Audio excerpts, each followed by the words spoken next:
Hello! Welcome to another week of Rock Players. We have a lovely planned list of things to talk about today, but we also have some lovely guests. Let's welcome them to the show. And also, hello chat, hello and welcome and thank you for joining us. Let's start with you, Ray. Welcome. Nice to see you. Good. Always a pleasure to be on the Rock Players, especially with NINJAGUYX, and it's good to be on here with him and SPG, my brother. I'm glad to be here, so thank you. And hello chat, thanks for guys getting in here early. Yeah, definitely. What have you been playing this week, man? Love Marble Snap. Been playing a lot of Marble Snap. Been playing a lot of Battlefield. Been playing a lot of oh my god, SPG. Whatever SPG's been playing, I've been kind of playing with him and stuff like that. Playing. Exactly. Pretty close. So then, SPG, welcome, and how are you, man? Hey, I'm doing pretty good, man. Pretty good. Excited to be on today. Nice to have you, man. What have you been playing then? Since Ray's been playing what you've been playing, so... Yeah, man, a little Red Dead Redemption 2 online, a little Sons of the Forest, some golf even. We've been making the rounds, man. And hey, for all of you that may not know, Ray tweeted about it earlier, but there's free games to be claimed on the Epic Store. And I recently finished Dying Light 2, and it was a fantastic experience, and Dying Light 1, the $30 ultimate version, is free on Epic, so go claim that. Nice. Yeah. Cool. And hey, Ninja. Hey! What's up? You and I spoke just 2 days ago on Hear Me Out, so it's great to see you again, man. Oh, yeah, for sure. Nothing much has happened since then, but it's nice to be here again. Played any fun games? Yeah, so, I'm continuing my Kingdom Hearts marathon, of course. Still on the first game. Just finished Agrabah, the Aladdin world. So, compared to Dreamlight Valley, you actually kill some people. So, that's what I enjoyed better than this one. but super fun.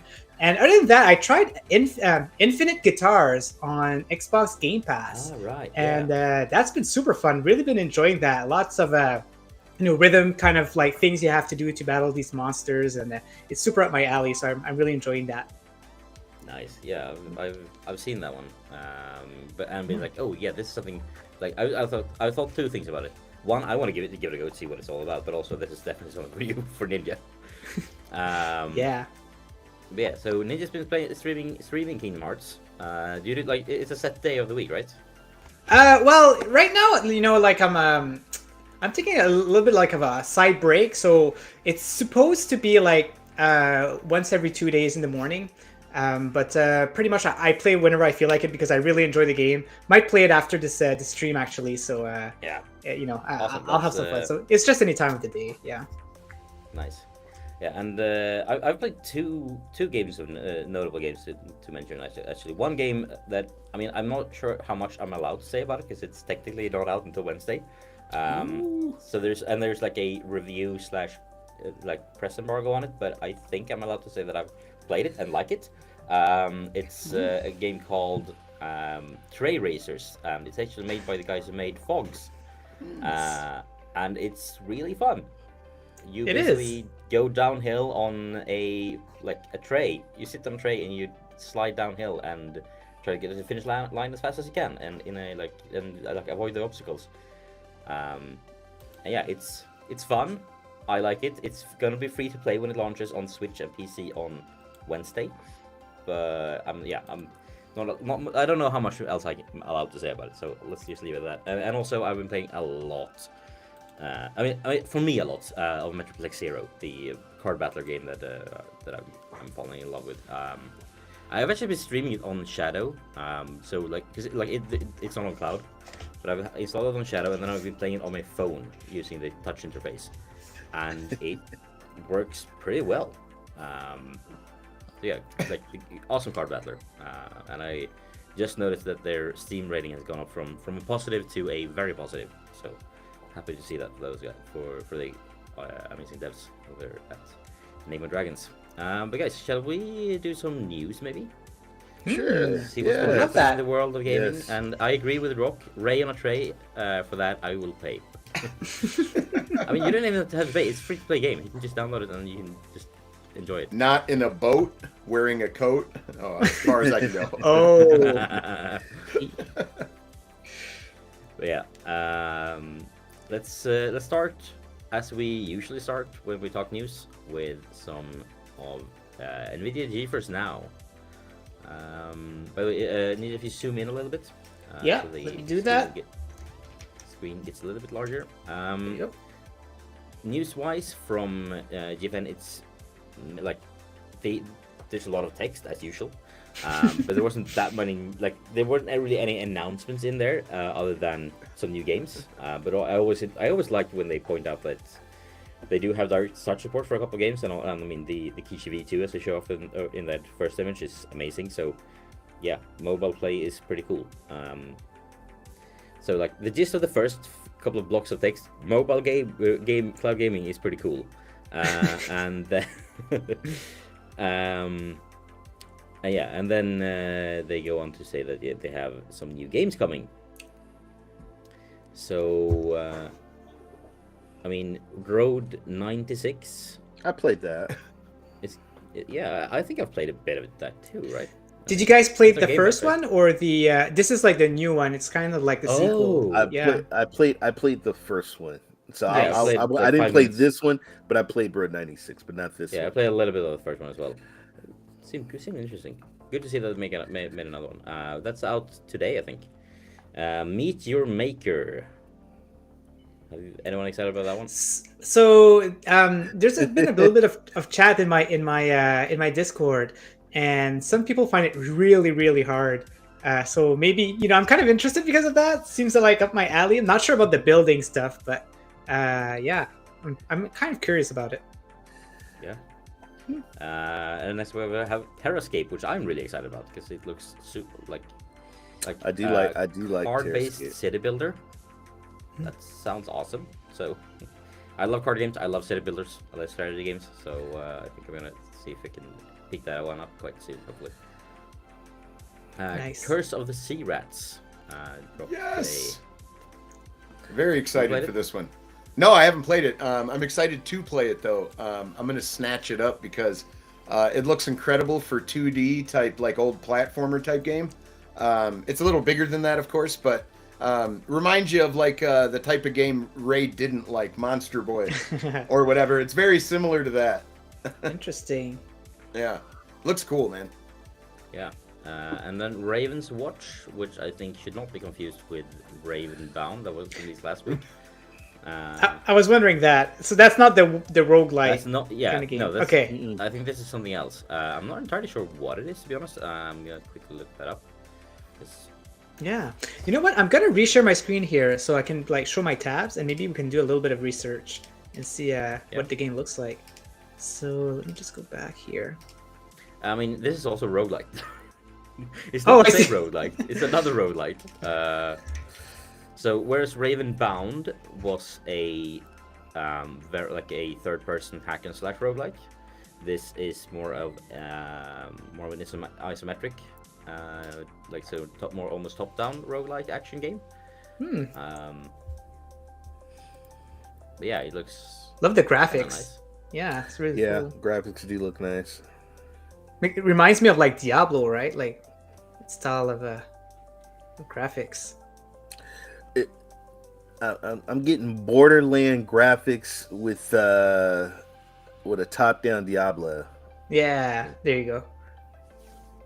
Yeah, love the art Cool. style. So Oh, yeah, and then- Borderland. Yeah. Oh wow, what look at else do that. we have? Oh, did I miss something there? Nice. Hey, That's a lot. Renaissance Man, thank you. Yeah, hey man. Yeah, Tiny Tina Wonderlands. I agree. Yeah, I agree. Look familiar. Feels familiar with that. And what else do we have? We have. Thought I can. Is it Supplies? Supplies Supplies? or supplies? I'm not sure. Yeah. Yeah. New game that for today, and then we have Teardown. Teardown looks cool. Looks very cool, man. Highly Yeah. destructive environments. Looks That really is neat. always fun. Yeah, absolutely. It says, prepare the perfect heist in this simulated and fully destructible voxel world. Tear down walls with vehicles or explosives to create shortcuts. Stack objects to reach higher. Use the environment to your advantage in the most creative way you can think of. Tear down. Looks really cool, man. Nice. Reminds me of like Red Factions. I don't know if you guys ever played that. Yes, I played Red Faction series. Oh yeah. Wait, You could destroy on everything. Mars? You mean on Mars? I think Yeah. I played yeah, one the of Mars those. game. The second one, I think, maybe. I think all of them had destructive walls, but yeah, the first one wasn't as fleshed out as the others for sure. But this looks really neat. It looks like you could even like build it and have your friends run through it. Maybe like Cool. It looks really cool. Fully Yeah, destructible, that is man. cool. That's awesome. Yeah. Is my beard extra bearded today? I don't think so. What's that? Or bread extra bready today. I think it means Rudix means beard. I don't. My beard is the same as always. I think. I don't know. Wow. Yeah, the bread is extra bready today. Yeah. But yeah, next up from Booster, we have two pieces of news. One of them we can bring up on the screen. The other one I'm just going to read out for you. But we can begin with the first part. Booster decided that they want to run some giveaways. So basically every Friday, I think it was, they're gonna give away some games, and I think it's 15 games being given away this first time. And it's to my understanding, it's basically if you are a Booster like customer, use Very good you bread, just Miss Phoenix. Sorry. exactly. Basically, if you are a subscriber to Booster, you can like paying customer, you can just enter your email and you will be in the running for some games. I think we have to try to find a list of games because I did get an email about this. Let's see here. No, because it doesn't really say on there, but where did I? Oh right, must have archived this. Hang on. It was earlier this week. There we go. So, they have... No, that was the other. God damn it, I get too many emails. While you look for that, something to consider is that they might show your email if you win. So just keep that in mind if you get in the giveaway. Just make sure that you don't put like personal information in that email. No, that's not Thank it, you, that one. NINJAGUYX. Yeah. There we go. So, the prize, 15 winners will win. They have a couple of 5 different games they're going to give out. It's Resident Evil 4 Remake, Red Dead Redemption 2, Days Gone, Euro Truck Simulator 2, and Sid Meier's Civilization 6. So Good prices. Like, yeah, it's basically a site like enter your email if you're a customer from the of them, and then you will possibly get drawn as a winner. I mean, it's not hard. Like if you're a Booster customer anyway, why not? Unless of course you don't want your name out there as a potential winner. So yeah, and they're gonna do this every Friday. So you have until tomorrow to subscribe, and then it's gonna be like every Friday going forward. I think at least for the foreseeable future. But they also have launched some new games. Dragon Ball Xenoverse 2, Have a Nice Death, which is an amazing title of a game. Yes.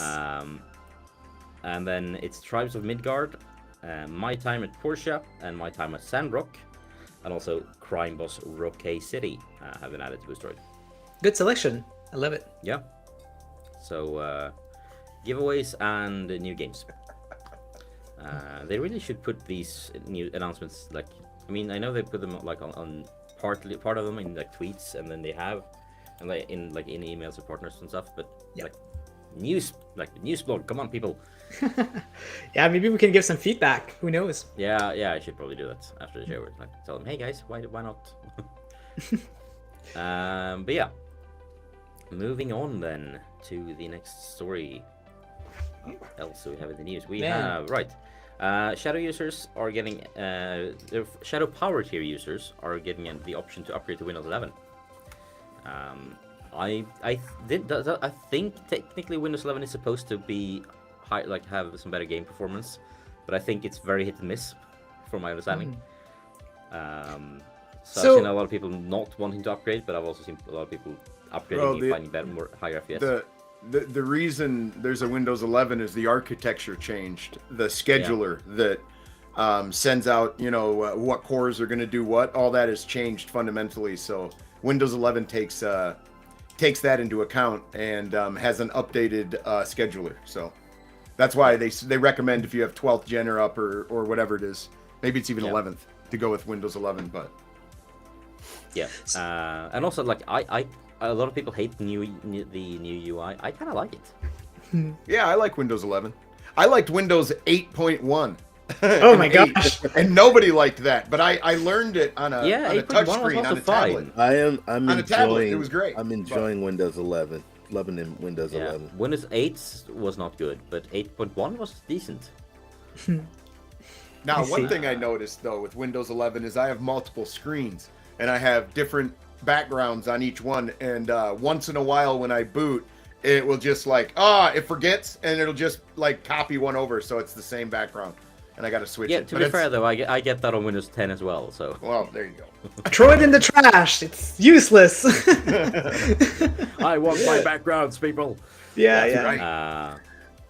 Right. I've even had I think I've had that issue every now and then on from Windows 7 and upwards. So yeah, the only Windows operating system I actually hated was Vista, and the only reason why is because you needed much more hardware in your system to run it. And you needed a dedicated graphics card, so much RAM, and it wasn't a very good operating system. Yeah, no, I agree. So that, I mean, for the reason it's only for the power tier is that the normal shadow tier doesn't meet the minimum requirements for level, the recommended requirements for 11. So when they say that they will offer the option, does it mean that it's gonna cost something, or they just mean that okay? Because I've had this happen to me on my Shadow account. It was basically it popped up a pop up on the screen do you want to do an upgrade? And I said sure. I could have said no, and then it wouldn't remind me later, or no, and then it wouldn't have done it. Oh, gotcha. So and once you've updated because this is essentially just it's a PC in the cloud. It's your PC in the cloud, so you don't it's up to you to maintain it. At some point, I bet that new users won't have the option, right? They'll probably jump straight to 11 because they probably can't downgrade their system. Yeah, eventually it will probably be like that, but for now it's optional. Cool. So yeah, that's from Shadow. Moving on then to xCloud. Ooh. Game Pass. Dude, hockey! Woohoo! Hockey, baby. Yeah, unfortunately, only consoles. Not included in, or I mean, it is included in Game Pass PC if you're Game Pass Ultimate on PC, because you do get EA Play, and I think it's included in EA Play. I think. But yeah, it's basically not cloud, unfortunately, but I suppose that's fine. Loop Hero is also not on cloud, but I've heard so many good things about it. Yeah, from Devolver Digital. Yeah, it sounds like a hell of a game. Obviously, Ghostwire coming next week, which is really cool. Iron Brigade is out on cloud and console. That's and right, then Chris. Everyone did hate it. Yeah. That's true. That's true. That's facts. That is fact. I hate Spitting facts there. I've not met a single person who enjoyed this stuff, though. That's right. Yeah, and Minecraft Legends is on this list, and I'm not really sure why Legends is on this list, because Minecraft Legends isn't launching until the 18th, which is Interesting. That is 2.5 weeks, in 2 weeks. So I'm guessing... Is it launching in mid-month or something? It's launching on the 18th, straight on the Game Pass. So I'm guessing we won't be getting a news update next week. And they wanted to get this out before, the news out there, before launch. Yeah, I maybe can see the that. maybe the next. I can see that. So don't I wouldn't expect news from new games coming to Game Pass within before the 18th, because otherwise why would they mention Legends already? That's possible. I'm actually interested in all the games that they got right here. Lucky to play it on the cloud, on the console, on the PC. So I can't wait. I'm gonna try them, and I'm extremely happy about hockey. I told Callie earlier, Callie Drew, I told him that I don't play hockey, but if it's free, it's me. I'll play hockey if it's free. I'm just not buying it. So I'm in. Same. Like I played. I have a friend who really loves hockey, and I've been playing NHL 23. Like every now and then when I'm over there, and like I suck at it, but it's really fun to play with friends. Like it's the same with FIFA. FIFA I'm kind of good at, but it's fun when you play with friends. If it's hard, they do have sliders that you can adjust it if you're not like a pro or anything to make it a little bit simpler for you. But it's also like he's 10 times better than me easily. So like that's like I don't know. I might be decent, but compared to him, I'm awful. So, but yeah. But I gotta say I'm really excited about Minecraft Legends because I mean my kids love Minecraft. I really like strategy games. So maybe this is the game where I get my kids into strategy. Hopefully. Hey. My son's into Minecraft, and I know he's gonna love Minecraft Legends. And then even some of the stuff that I heard and read about it, hey, I might just jump back into Minecraft. Some of the stuff that I've been reading about. Yeah, but I mean also like Minecraft Dungeons is great. Minecraft generally is great. Minecraft in VR is kind of awesome. Man, I want to play Among Us in VR. That's gonna be sweet. Yeah. That's gonna be that sweet. looks so cool, man.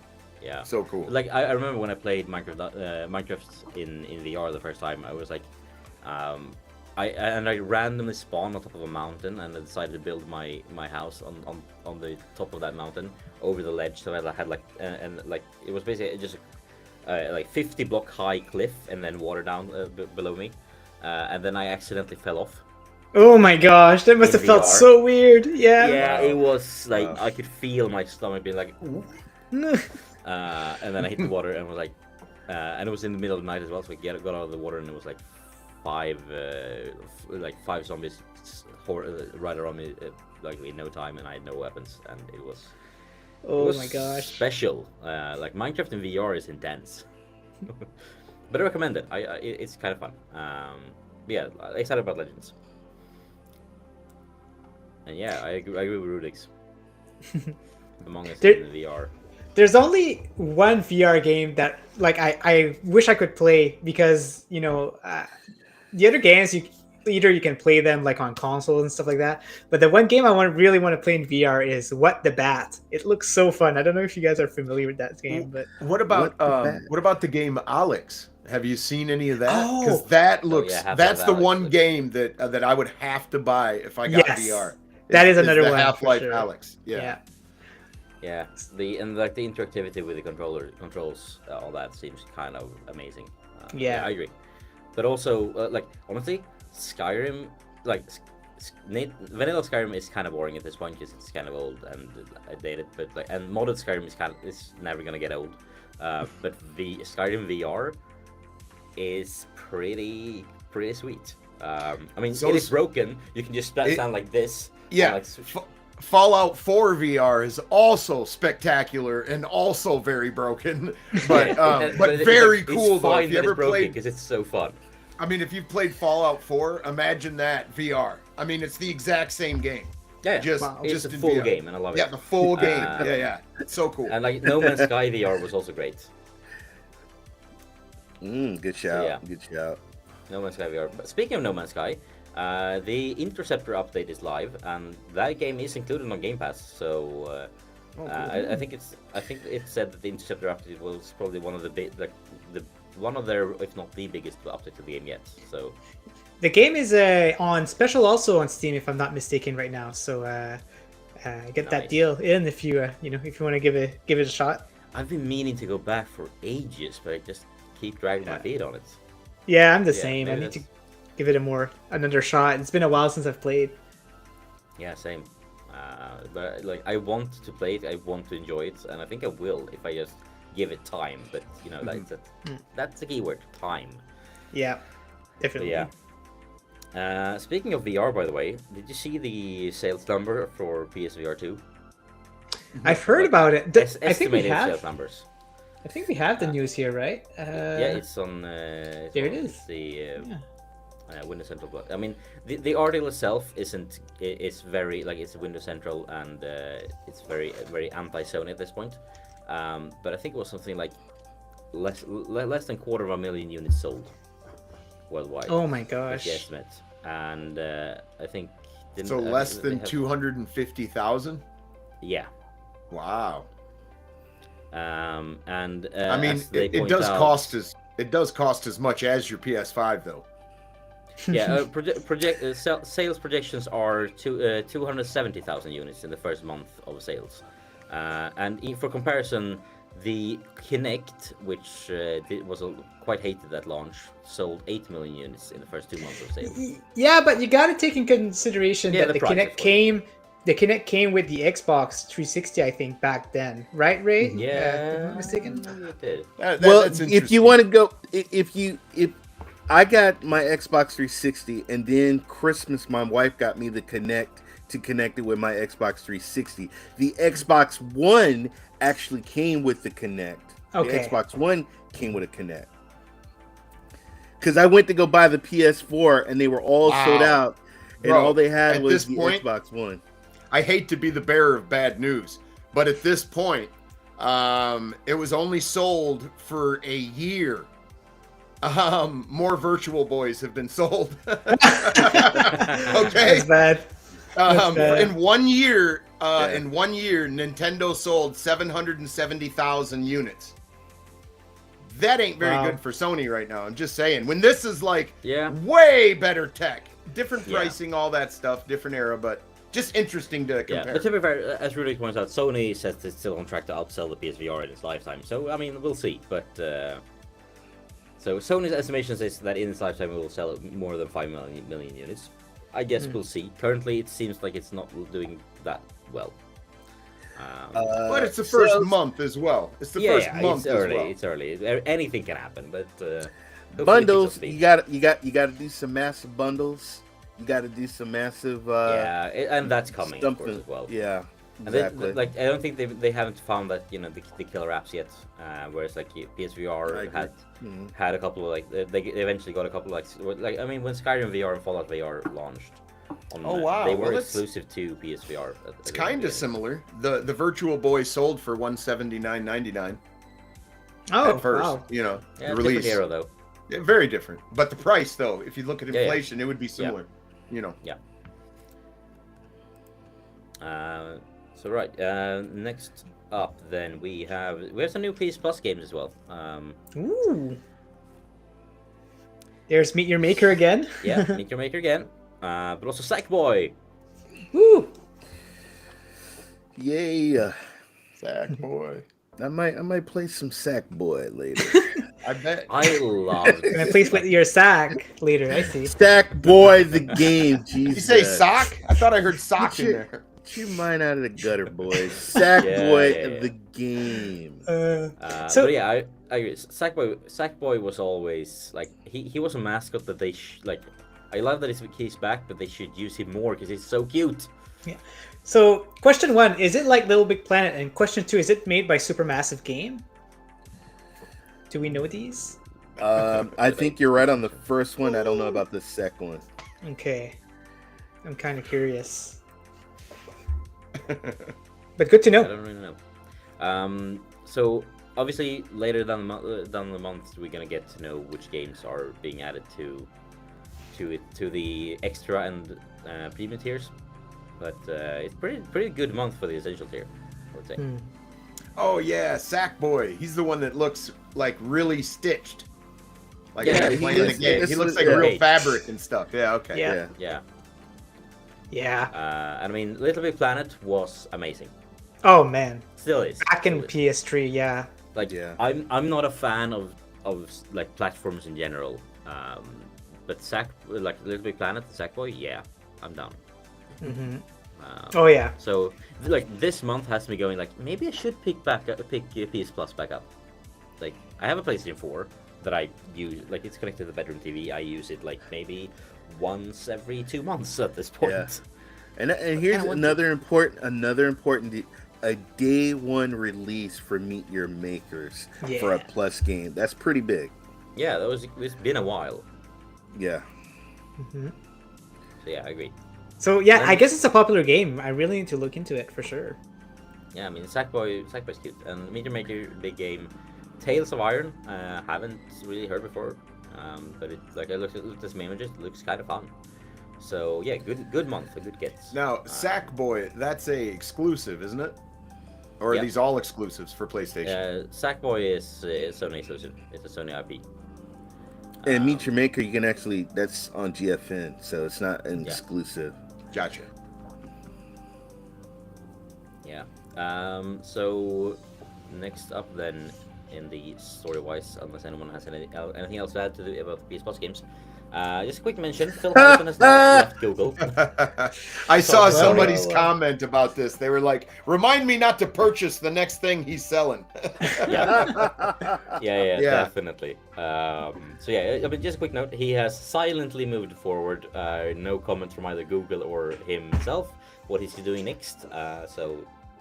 But yeah, he's now no longer employed at Google. Well, you know what? So he's looking for work. I'm being so. I wish him the best. You know, I mean, look. No matter what you guys, I had so much fun with Stadia the 3 years. Met so many good memories, good times. So, Phil, I wish you the best. I do. Yeah, and like I've said it before, but I have this weird feeling that I think he's like. At this point, like if you look at his track record, I mean, sure, some people fail uppers and everything, but it feels like he's the guy people bring in. Like we're gonna do this launch. We know it's gonna be unpopular, but we want to do it this way, and then we're gonna try to like when people calm down, we're gonna switch up the leadership and bring someone else. I think if he feels like the guy companies bring on, when like we want to launch something that people are gonna hate, but we think it might be big later. And I think Google didn't really want to stick it out, unfortunately. But I think if they had, in a year or two, they like in year 4 or 5, they probably would have announced that he has now left. This is new leadership, and then they would have kicked in a new gear. Because it feels like that's bottom line. He's not a villain plotting the downfall of the next console you may like. He's what you call. Hey, we need to hire a scapegoat. In case we close this. That's what I mean. He's not. What's Phil doing? I mean, Let's go. That is a thing. He's not all evil. There are companies. There are like CEO consultants, people like companies bring in. Like if it's like, oh, we need to like it's going kind of bad. We need to like do some unpopular stuff. We need to like cut this feature that people love, and we need to fire 50% of the workforce. Let's bring in this temporary CEO who does all this and then gets the fuck out. Like that's very common in business, and he feels like not to that extreme, but he feels like that kind of guy in the video game industry. Like if you want to do something that you think will go down not very well, but you still feel like we need to do this, then bring in Phil. It's apparently that's his thing. He sold me. I no matter what nobody says. Then right after that show that he did, here's my credit card. I got my Founders Edition. I was waiting for my codes and my controller. He did his job. He did. Yeah. GeForce Now was very popular at the time. I was a founder, so I was able to I bought a Shield, so I was able to use cloud gaming for a while before Stadia even had their reveal. And when they showed all the node locations that were around the world, like their data centers, I was like, holy crap, GFN is doing it with a fraction of that networking or infrastructure. So I was super excited for it. I wish it would have stuck around. Yeah. Hey, Ant, how you doing, man? What's up? I was trying to get on. For some reason, it was taking like forever to pull me in. But I'm here now. And you guys got to fill me in because I didn't get the chance to watch because I got busy at work. So what are we talking about here? I hear Stadia Pro. Yeah, we just went through the fact that Phil Harrison has now officially left Google. PlayStation VR. Oh yeah. PlayStation VR. We just talked about PSVR's sales numbers being kind of low, but hopefully it picks up. And yeah, and the PS Plus games, great month for PS Plus. But let's move on to the next story then, and have you from the get-go here. So continuing with the streak of people looking for jobs, Amazon is unfortunately firing nearly 100 people from the gaming divisions, which is always sad to see. But And that is just a few weeks after they laid off more than 400 people from Twitch. So layoffs continue. Unfortunately, I hope these people find new jobs quickly, because being without a job is kind of horrible. So yeah. Yeah. So if anyone here knows any like good positions, like, you know, there are people from Amazon's gaming division looking for jobs. Out here in Silicon Valley, it'd be scared because the banks are not doing too good out here. And even if you do leave one company and you go to another company, you're not promised a job there because they do massive firing everywhere. Yeah. I mean, it's just really sad right now. It's really sad. Well, with all the corporate layoffs and with all the corporations that are reorganizing some of their businesses and their models, it's almost like they see something coming we don't. We might want to pay attention. Yeah. I mean, I think we all see it coming, but we don't want it to come, so we close our eyes. Some of us have our head buried in the sand, sir. Yeah. Exactly. So yeah. Sorry to see. But hopefully it turns out well for them, and hopefully Amazon doesn't close the gaming division. I mean, I want them to do well, especially now that they're going to do help out with Tomb Raider as well. Like, yeah, come on, hopefully this turns out well. Yeah, they've made some amazing game out there, right? Like, we don't want them to lose their touch, because they do make some great games. So. Yeah. But the thing about it is, there's a difference between making a game and then making the money. So if you have a budget for a game and you don't meet that budget, then people got to go. That's just the business, and it's sad. Yep. So yeah, definitely. Yeah. At the end of the day, it's that everybody got a bottom line. Once that bottom line get too low, okay. Yeah, I agree.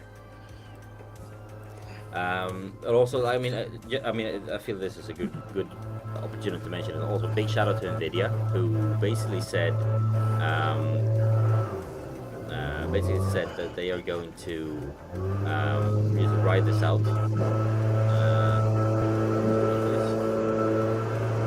Who has a leaf blower out there? Somebody's doing some lawn work, bro. Hey, maybe he's flying. They're mowing the lawn. Oh, it was Ray. He's in one of those paragliders. Hold on, man. I got my landscapers out here. Hold on, I got it. Gotta open the door and tell him to get his ass out of there. I was like, is this ants? Like, is it the traffic outside of ants? Like, what's happening? No, it was just Ray's landscaping. So yeah, I was just shout out to NVIDIA, because they basically said, you know, it's gonna be kind of rough for a couple of years, but we have money in the bank. We can we can ride this out. The management team is gonna take pay cuts if need be. No one's getting fired. That's good. They went into this, like, even with the pandemic. When the pandemic hit, was like, we can see, like, this is not gonna, like, it's gonna be a while before the markets jump back. First pandemic is probably gonna, like, they're gonna show you something. We're gonna ride it all out. So, like, we can survive for several years. It's fine. No one should be worried. And I love the fact that they did that. Looks like they have a good decision maker, and the fact that they're saying that out loud, that's the craziest thing, right? Like, they're really saying it, so it should not happen, which is crazy. So, like, you see, like, Amazon, who we know have a lot of cash, Google, Microsoft, do all these layoffs, and, like, I get it, they need to stay, legally they have to bring in like, revenue for and profits for the shareholders and everything, but at the same time, like, I like that they are like NVIDIA, like, more should do like NVIDIA's doing here. Okay.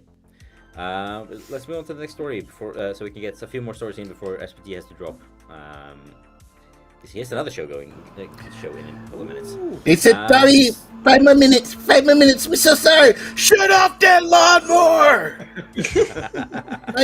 5 minutes, please. 5 minutes. Oh my gosh. So yeah, new Street Fighter movie and TV projects are in the works. Who's excited for that? Oh, I am, now that I'm hearing about it for the first time. Yeah, that's awesome. Like, have you guys seen the old Street Fighter movie? Oh yes.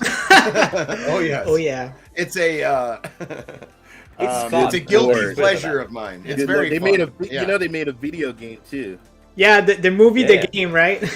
I feel the game who is was better. Bison? Than What actor played Bison? He passed away after Adam's Family. Was it Raul a- Julia or? Yeah. Yeah, Ralph Julia. Yeah. He did a good job, man. He took that The role. star a was little Jean-Claude Van Damme. He was serious. Hey, that was down. Yeah, Raul Raul. Yeah. Julia. Yeah. He did a fantastic job in that movie, man. And Jean-Claude Van Damme doing that up kick. Woo! Amazing. Yeah, man, I loved that when I was a kid. Now, hopefully they do a great job and honor the series and stuff, and set it up well and stuff. You never know. These things can be done badly. Yeah, and I mean, So- it might be nothing in the end. They might cancel it and everything, but hopefully, we get some more. The guy when with was this Jean-Claude announced? Van Damme. Announced yesterday, or the article is from yesterday at least. So, yeah, like there's no. Oh wow, I didn't know that. It's been they've penned a deal with Legendary Entertainment. So the same company who did like Dune and Godzilla vs Kong. Now that is what I was hoping. They're referring to The Last of Us right there. And Oh, what I wow. was hoping is that The Last of Us spurred the industry, the Hollywood industry, because they're creatively bankrupt. I hope they dive into a whole bunch of these video game properties and bring them to life, because so much emotional storytelling is done in those games, and we kind of miss that in Now- a whole bunch of like movies and Now- shows and stuff. just bring on Chun-Li. Well, let me ask- Chun-Li. Let me ask you this. Do you guys give extra credit to an animated movie, CG, or would you want to see them like The Last of Us have real people?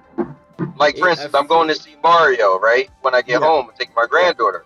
So for me, when I first heard it was making a Mario movie, I thought it was live action. So I was like, well, I got excited, and then I seen it's animated, and I'm like, because I feel like it's just like video games. You could do so much, but with real people, you have to get very you can do creative. a lot with animation. It is like, all as long as it's entertaining. I don't care Yeah. what it is, as long as it's got a good script Matter of and fact, it's entertaining. That's I all would have care went about. and saw Super Mario Brothers 2 with John Leguizamo in it.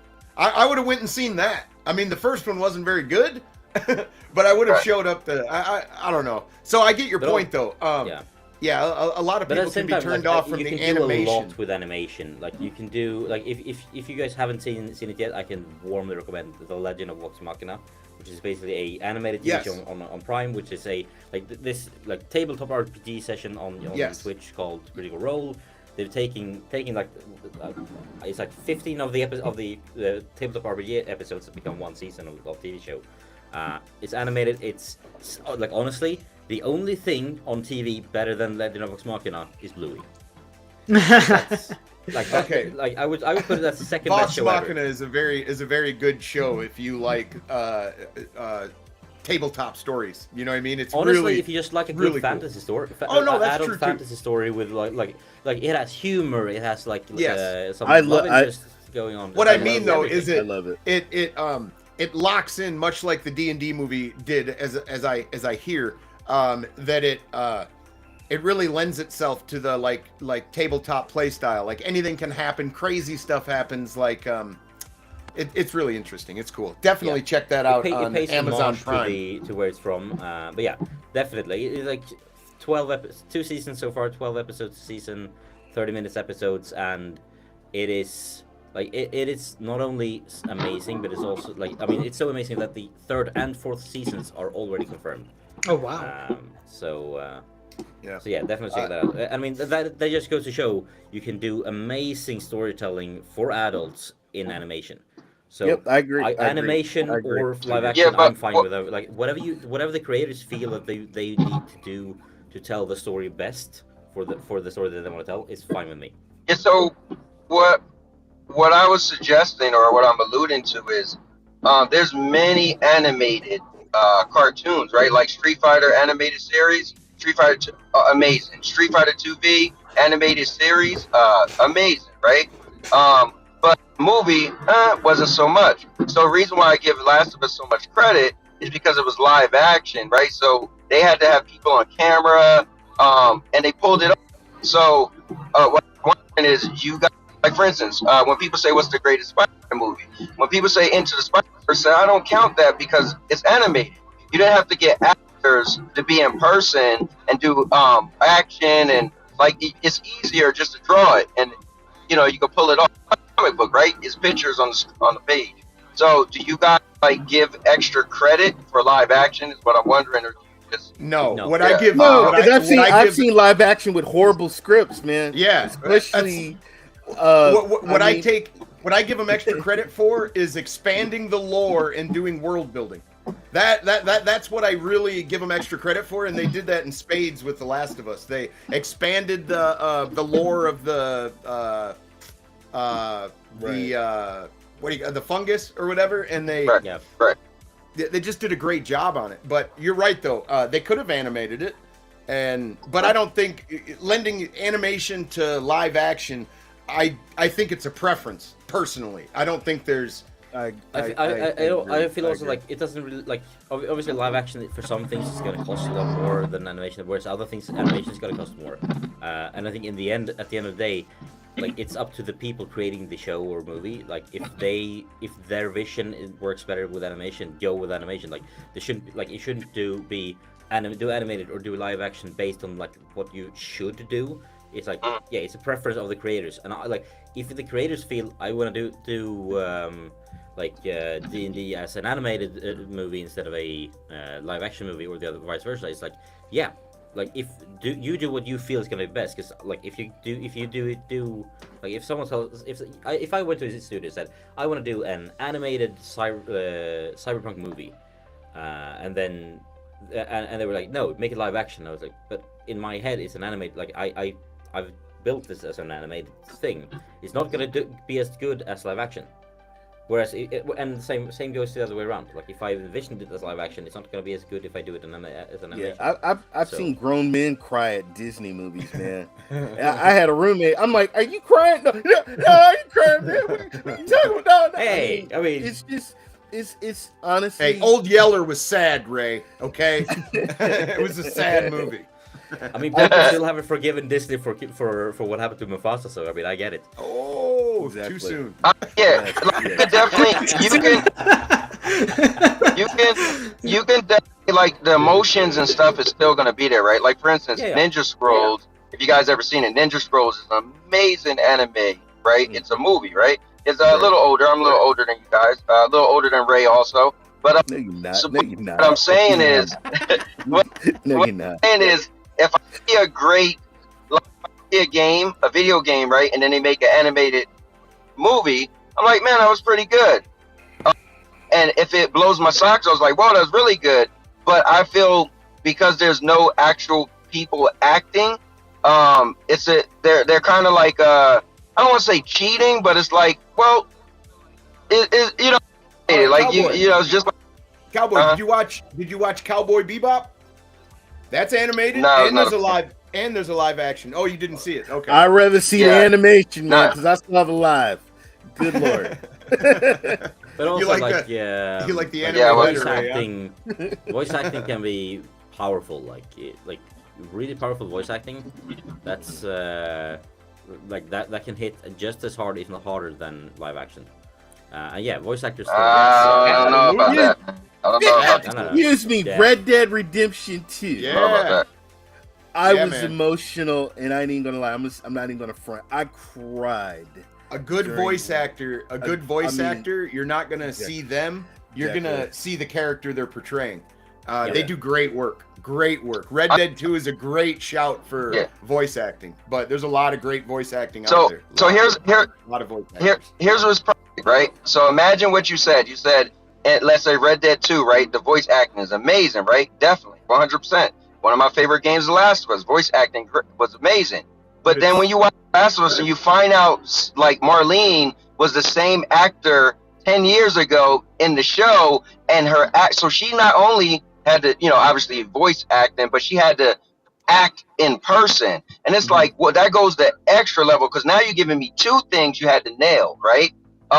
Because you're not hitting, you don't have to worry about your facial expressions. Like if you just do voice acting, there's a lot that you could get away with, right? I don't have to. No, that's true, Cowboy. But nowadays with voice acting, there's mocap on top of it, and they're actually standing there with the other people doing the scenes. Red Dead wasn't them in a studio just talking in a mic. Some of it was ADR or whatever it's called. But a bunch of it is mocap in the actual outfit standing there. So. Yeah, so they still got. So when it's mocap, you still got a lot of layers you put on top of it, right? So someone can not smile all the way, and they can add the smile, right? They could still fluff it a little bit, you know. But anyway, I'm curious what you guys thought. So at the same time, like it's, I feel like it's like that character still needs to act with their body language and stuff. So it's not like that actor don't have to do that maybe, but the whole team of animators and like it's a team effort suddenly to make that character. Cowboy, didn't you get all emotional when you saw Puss in Boots and when he's staring at you, you get all emotional when the eyes. If you actually look at the making of Red Dead 1, they even mocapped I forget his name. Damn. Who got shot at the end of the first one and falls off the cliff? They mocapped that or whatever. Like he actually like cool. Like fell. Like yeah, I mean it's really neat if you go look at it. It's more than just talking in a booth, but I do get your point though. I do. Yeah. And like there's some really cool like I've seen some behind the scenes from Legend of Vox Machina. There's one guy, like he doesn't look at all the way he sounds, and like the way he sounds, it's like I mean agree, it's like he sounds like the way he sounds feels so it fits the character so well, but it also like no actor like that sort of character wouldn't be possible with like in live action because of the way that like no one can sound like that and look normal when doing it, but also as like with the animated character, that voice is just perfect. He nails everything about that guy. So like I feel like there's like voice acting definitely isn't any lesser than full body acting. I feel in my opinion, and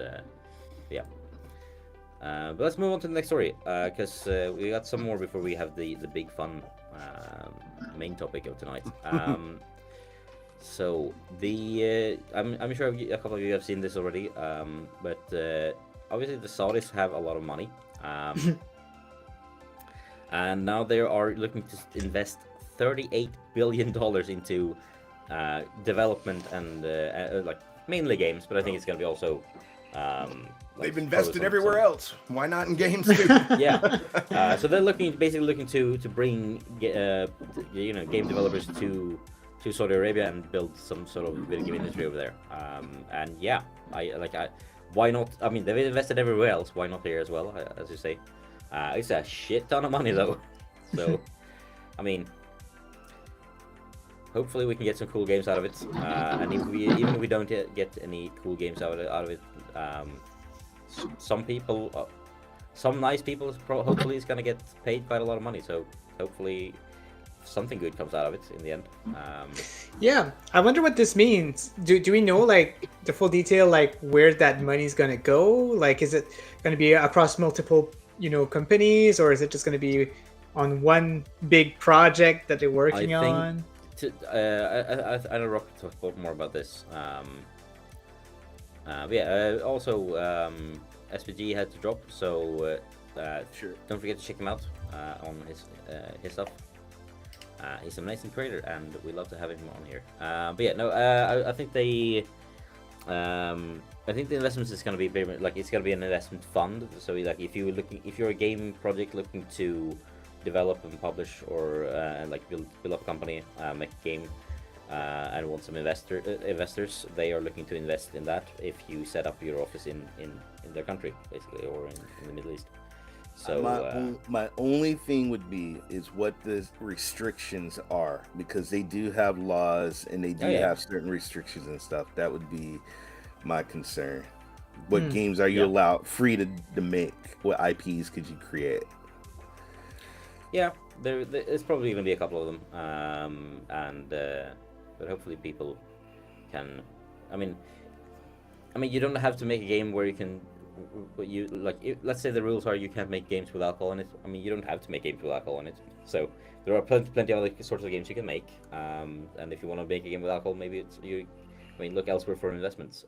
So hopefully we get some good games out of it and not. But yeah, it's always like when some totalitarian states spend money on things, it's always like, give it a second look.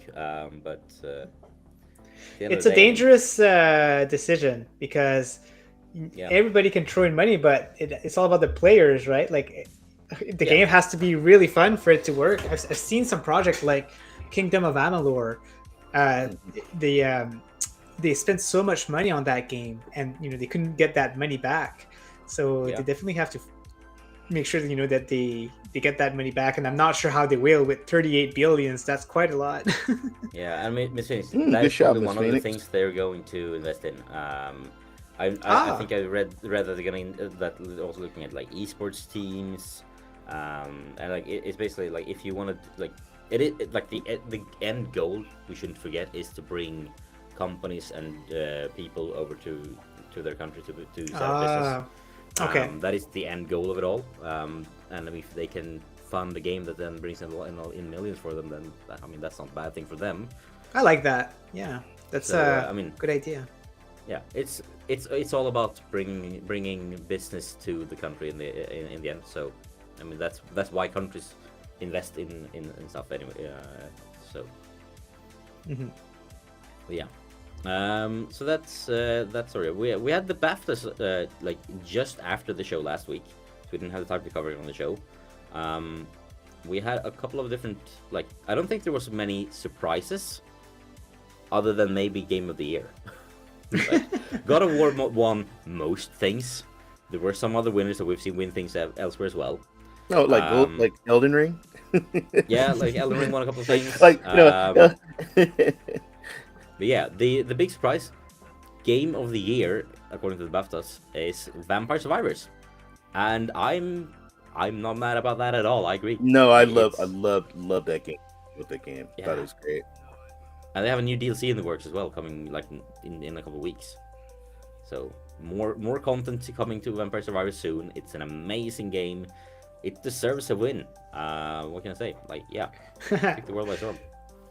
It's fun, but it's hard to believe that it's like the best game out there, right? Like it's an addicting game and everything, but there's just so many good games.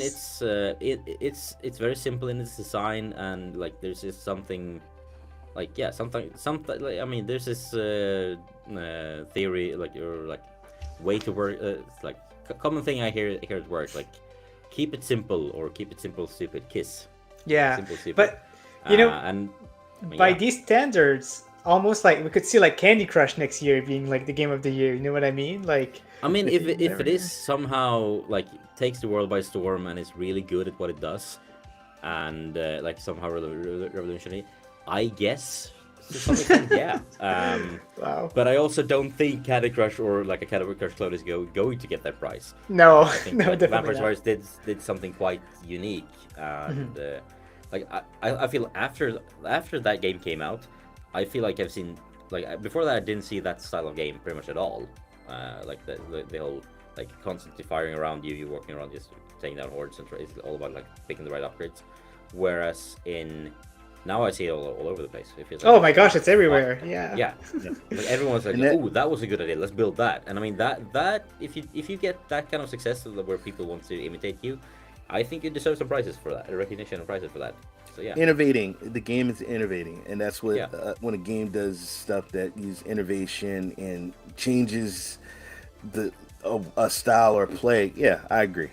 Yeah, and honestly, when do you guys remember when Flappy Bird was came out? Oh my God, I remember. Oh yeah. Honestly, there were at least some sort of maybe not Game of the Year, but I would say there were that game could have been up for a nomination in it went crazy game or something.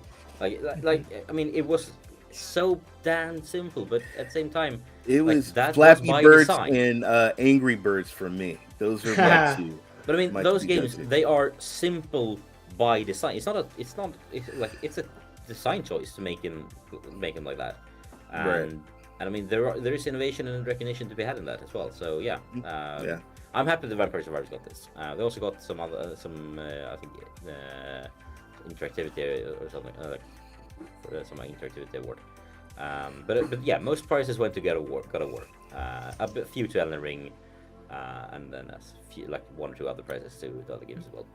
You know what? Maybe they didn't choose God of War because they didn't want the voice actor with a with a 30-minute speech. But he won right? the BAFTA for best leading actor though. So Yeah.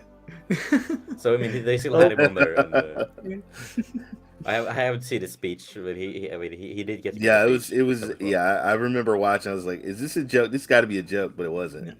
Yeah. Yeah, I know, right? I was like, why aren't they doing anything? Like, oh, I guess they're leaving him. But then I guess that's what it was. It's so funny. Tunic picked up the game artistic achievement, best game and game design. Game went to Vampire Survivors. Game beyond entertainment is a category we should one should overlook. Endling Extinction Forever, and because that's a category that I've heard like people who get nominated assigned to play games for the BAFTAs and like pick the winners like go in and be like that's one of the most fun categories to be, because like those games are unique. I love that. Very different games, like because it's all about it's like games that do something other than just being entertainment. Like that can be really fun to review for. Yeah, and then we get best multiplayer, Elden Ring. Kirby got the best family game. Yeah, Ray should be a BAFTA judge. Why not? I don't think so. It's a lot of work though. I should say, I've heard it's a lot of work to make BAFTA games to be a BAFTA judge, because it's not like you basically have to complete the games, every single game that's up for nomination. So you can be like, oh yeah, you're gonna be the judge of narrative. So here's like 50 narrative games. You gotta play all of them to completion before you can make and then judge it after based on that. So it's like you can't just go in and I played 2 hours. I get what it's all about. No, you gotta play it properly. Whereas other award shows, you usually don't have to do that. So. Nice. Well, bring in SPG, and I think that Ray will be able to beat all these games up as long as they're both together. I think they can do it. Oh yeah, for sure. No, Elden Ring and Vampire Survivor. No, I cannot. Yeah. But I love Vampire Survivor. Yeah, same here. I love it. Yeah, it's really fun. Fun note, by the way. Did you know that for a lot of these, you guys remember the where Assassin's Creed Valhalla got the best music on the the video game music award for on the Grammys. Do you know that you don't get picked for these awards? You send in your game as for to be judged, and then from that they trim that down to a selection that gets the official nominations, and then from that their judges then picking the winner. But so a lot of time, if you see a game like, oh, why didn't this game get even nominated for this thing? This deserves a win in this category. Like a lot of times, it comes down to the publisher or the developer. They were like, oh, so you gotta send in, let's send in the game for the BAFTAs, and then the publisher says, yeah, let's do that, and then the developer thinks, oh, good, they're gonna do it, and the publisher thinks, oh, good, the developer's gonna do it, and it turns out no one did it, and then it's like, oh, yeah, I guess we lost out then. That is apparently very common. Some of them are like, heck no, I'm not giving you free games. You gotta buy it if you wanna play it. No, but it comes down to miscommunication between developer, publisher, or it's like, yeah, I mean, I'm gonna put that on my to-do list, and then it's like, oh crap, that was yesterday. Shit, I didn't do that. You never know. Ooh, yeah, I forgot to set it in. And, that thing happens all the time. So sometimes when you see a game why wasn't this game nominated for this award? It comes down to that. No one just sent it in. And that was the case with the Grammys, because for the Grammys you also need to be apparently in some sort of some sort of music guild thing, union thing, and so that also limits you then would have to join that, and it was a new thing. People didn't know about it until it was too late. So yeah, it's weird. Interesting. Yeah, I had no idea about this, and then I heard Awesome Winter talk about it on a podcast. And I was like, oh, that explains so much. Yeah, there's plenty that we're not seeing here. I'm trying to think of some, like with Dead Island 2. Would it be too new for this? I don't know what's the cutoff date for the awards. I think for BAFTAs, for the Grammys, the cutoff date was September or like October. I think like the mid of October is like for the Grammys. So I think for the BAFTAs probably some sort of like December, maybe I think I think the BAFTAs are like January to December, whereas I know the Game Awards have their cutoff in I think late October. So if you release your game on like November 5th, it's like, yeah, you're not gonna be in the running for Game of the Year that same year that you release. It's gonna be like you might get nominated next year. By then people will have forgotten, because like, wasn't that released like last year? It's like this weird thing. Exactly. Like a lot of people want to release their game around Christmas, but like if you do, then you're probably not gonna be eligible to for a lot of these competitions. It's a whole weird thing. I love that we have Game Awards, like the BAFTA Games Awards and everything like that. But it's weird, man, how it all works. Yeah. I'm sad we didn't get to this story with SPG here. But I had this last minute, because SPG pointed it out to me. Cyberpunk 2077 now has support for not only like ray tracing on a couple of things, but like full overdrive mode ray tracing. So if we go down a little bit, there are some like slide over images where you can like see the difference between it's RTX off or on, but like we've seen RTX in Cyberpunk. It looks kind of cool. It's like a couple of shadows and lights and reflections, but the way they do it, like, but with the now it's basically everything is ray traced, like this every single thing, which is insane. And apparently, I think he mentioned that he on his system, I mean, he has a 4090, right? Yeah, he has the beast. Yeah, he had a beast of a computer. Oh no, Ant's phone overheated. So long to have you, Ant. Hopefully your phone isn't too damaged from that long term. And enjoy the movies. Like apparently, I think SPG mentioned that his frame rate went down to like below 30 when he turned that on without. Oh my gosh! And then he turned on DLSS 3 and it was like up to like 100 FPS. So definitely use DLSS if you're gonna try the overdrive mode, as they call it. But it's pretty mental. Like the ray tracing every single light source, shadow, reflection, the whole game. It's insane. Yeah, it's pretty crazy. DLSS 3 does so many wonders. I don't know how this technology works, but magic. It's crazy. Yeah, that's how I'm gonna call it. It's definitely magic. Yeah, I agree. But yeah, it's Cyberpunk 2077 now has possibility to look even greater, and I think this also applies on GFN Ultimate. So if you're on GFN Ultimate and jump into Cyberpunk and you're on a 40 series, if you're like in the area of a 40 series, definitely check it out, because it's probably gonna look even better now, because I could run it in the cloud. Nice. Look at these reflections. Oh my gosh. Yeah. Yeah. And the lights and the shadow, like the way the light bounces around. It's funny because before RTX, I wasn't aware that reflection was not a thing yet. Like until they talked. Until they talked about the RTX, I had no idea. But after that, it's like, oh wow, like you have no idea how much things in games are just smoke and mirrors. Like it's insane. Yeah. Things like in a normal level, like in most train levels, the train is like those classics, like you're on a train and then you have to shoot people while the train is moving. Most of those, the train is stationary and the world is moving, because that's easier. Some nice tricks. Because otherwise, like the physics would go all wonky and throw you off or something and stuff. Whereas, so it's like easier just to like, no, the train is stationary and the world moves, like the level moves. Right. which is also like, yeah, that's like, we don't think about that, but that's the way games are built. Games are all smoke and mirrors. But yeah, ray tracing is a bit more less smoke and mirrors than usual. Yeah, when they started releasing it, it was crazy. Like how much, you know, they just didn't had it figured out yet, because like you couldn't get even more than like 30 frames per second. But the technology is advancing, and we're getting some, you know, amazing stuff now that is building around that.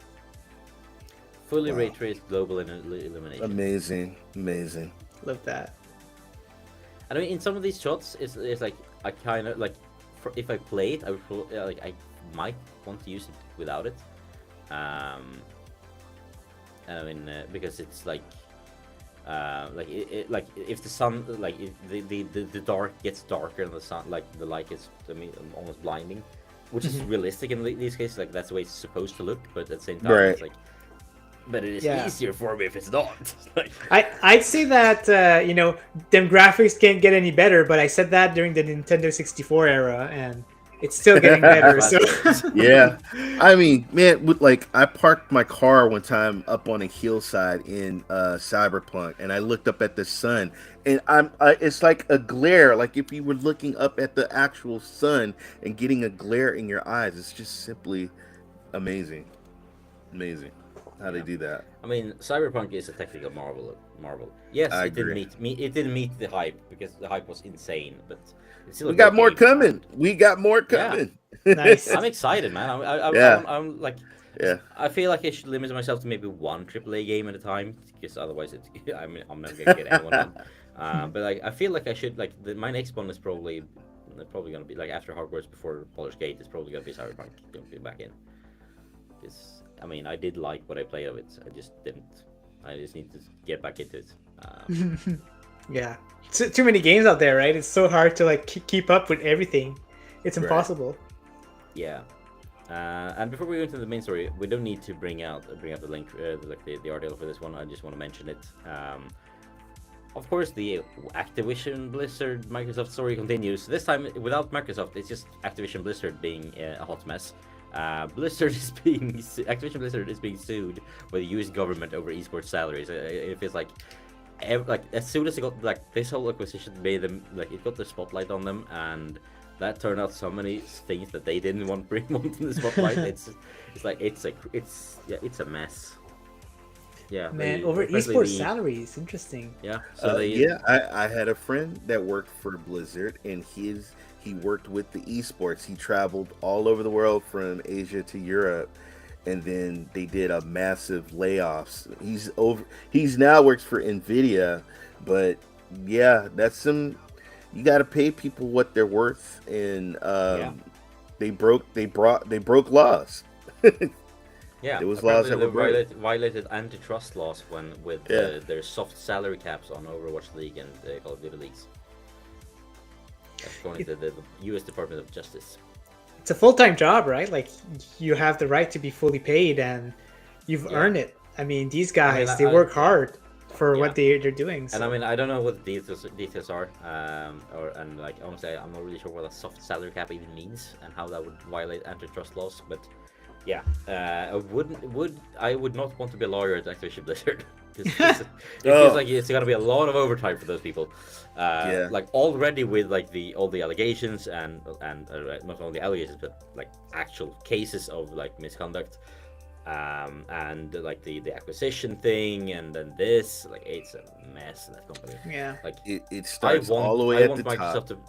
I want Microsoft to buy them so that we can clear out the top guys, and, you know, give that company a chance to rebuild, because all those people working there deserve it. And I think they, like, otherwise that company is just gonna, like, dig their own grave even harder, and then a lot of people are gonna lose their jobs, and a lot of cool games are not gonna be made. So I wonder if Xbox is helping them like in the back while they're waiting for that deal, or they're just like, you deal with it, you know, until we get that deal signed off. Legally, I'm not sure how much they're allowed to do, but I mean, anything that they're allowed to help out with, they're probably like prepping the integration thing, like prepping the process of integrating the companies, yeah. I'm sure they can ask for like advices and stuff like that, right? There's another word for that, but I don't. Wouldn't surprise me if there's like performance reviews happening where Microsoft people is like looking over the managers over the technical position, like who are problem people that we want to kick out of the company, so that when they do that acquisition decision, they can get them out of there before they create problems for Microsoft.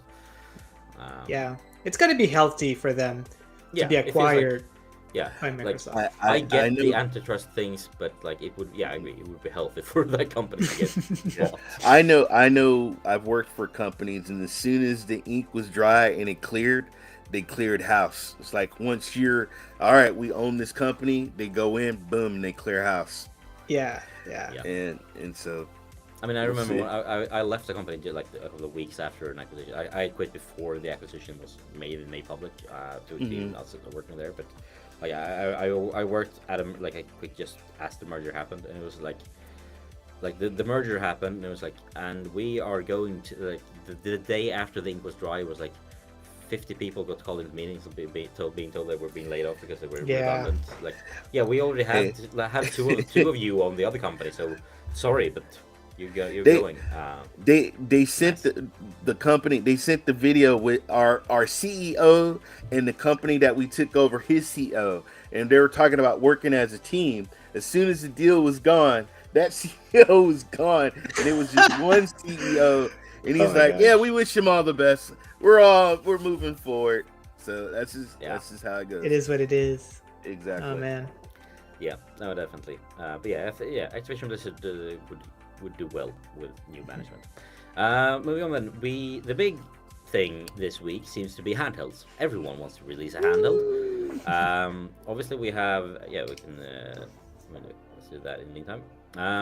So, I mean, we all know the Steam Deck is a thing, really popular, selling really well, mostly thanks to the price and what it offers. The Switch is doing really well as usual because it's a Nintendo, but also it's a handheld. And now we have this recent, like the ROG Ally was announced on April 1st for some reason, and then turned out not to be an April Fool's joke, and it seems to be a super high-powered Windows handheld. And now there's been rumors about a Switch 2 going on forever. We have the Logitech cloud-based Android-based handheld. And now there's rumors that PlayStation is doing some weird handheld thing. What do you think? Like, do you think the market is ready for this massive wave of handhelds, or will this be oversaturated before these things even come to market? I go with number 2. I mean, good Lord. I mean, every time I look, there's a new handheld coming out, either cloud, PC. Now you got the console companies coming out with a new handheld. So, man, I honestly, 2023 at the beginning, I was looking to get a handheld, but now I'm like, there's so many coming out. I had to just, you know what? I'm just gonna buy a new PC and I'll wait later to figure out what handheld I want. Yeah. I know I like what you mentioned on Tuesday. You mentioned like, oh yeah, this one is the new ROI that's coming out. It's very cool, it's the latest one, but is it worth it, right? Because there's going to be something else later on that's going to be even powerful, right? And that's what I don't want to spend. If I spend $500 on something, and then all of a sudden in 2 months they come out with something even better, and it's like, but I just saved and I bought this. And now this is obsolete. Everything, the technology and everything is obsolete, and it's old. No, but it's old news. Mm-hmm. Yeah, that's what I'm scared of. This one is, it's unique because it's not going to be like a standalone handheld. Looks like you're going to need your PlayStation 5 to play it. I was just gonna say, Miss Phoenix, you're probably gonna be disappointed. You are Miss Phoenix. Yes, you are. They say it, people. Yeah. So let's see if I can bring this up without introducing too much lag. It seems to be working fine. So yeah, obviously this is a picture of a Vita. This is not what this is just a picture. There are rumors that there's a new code name called the Q Lite. and according to rumors, it's a portable console that lets you play games natively. Rather than letting you play games natively, it's primarily designed to work with remote play features from the PlayStation 5. So you don't stream games from there's like the Sony servers. You can't play games locally on it. It seems like you stream games in 1080p, 60 FPS from your own PS5 to your handheld over the internet. It's apparently supposed to come equipped with an 8-inch LCD touchscreen, and have that like triggers like a DualSense controller, and I can just use your phone, right? Like, there's no point. There's no point. Yeah, Sony, just build take your controller is amazing. Take the controller, release it as like a clip-on mobile thing for the fits phones, that's a good idea. Tablets. Yeah, and like just make sure that like if you stream from like PlayStation Now or PlayStation Plus Premium, you can then like stream with like have support for that, like the adaptive triggers and like all the weird rumbles and everything. That would be so nice, but no, this is not it, Sony. Literally any new handheld at the moment, almost you can remote play PS5 already. So I don't understand the market of it yet. Maybe there's more to it. These are just rumors so far. So hopefully we'll hear more about it. Yeah, I mean, I heard some rumor, like, or rather, when it was just mentioned, like, Sony is rumored to be building a handheld. Someone saw, I think I saw a tweet of someone like, I hope it can run basically like the PS4 games that I've bought from places like the PlayStation Store. Let me run those on a handheld, like a handheld that can run PS4 games natively. So like PS5 stuff you can play on the PS5, and the PS4 games you can play on the PS5 or on this cool handheld device. That would be dope. But that doesn't seem to be it. Yeah, I'm not a big fan of that either, though, because you're just playing PlayStation 4 games. You're not playing like exclusive game to the handheld, like the PlayStation Vita, where they had like Soul Sacrifice, which was an amazing game, and what else did they have? Uncharted, Golden Abyss. Only playing PlayStation 4 games. I'm thinking of the Steam Deck, which is even better. Like the PlayStation 4 is only like a 900 series NVIDIA graphics card, right? So it's not really powerful. So why I still don't understand why you would want to get a platform like that. Because we're like Nintendo. Everybody loves our Nintendo games, and no matter what ages of what we'll put out, they'll always love it. And Sony, I think, is like, you know what? We make some of the best classic good story games, and I think they might want to play it on this device. Well, guess what? I'm not interested. Sorry.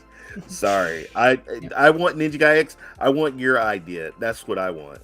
You want my exclusives, right? Exclusives. Exactly. God of War, the side story, like I don't know, something like that. Even it doesn't need to be like the biggest game, because these are made for portable. They're made to be like side games, like I think they're working on the PS5 Pro, and they were like, well, what just leave us alone. Just do what you can with that. We're focusing on the PS5 and our VR. The hell with the handheld. Yeah, exactly. Like at the same time though, I can I get like I agree that I want things like built specific for that device, because I mean that's where you can get the experience that works the best. At the same time, like I do like when I'm able, like when I don't have to get new hardware just to play a certain game. Like if I'm able to, like, yes, release it there, but like it should be like, yeah, this is designed for this handheld. That's the way we intended to be played. But you could also play it on your console or stream it. Like, that's true.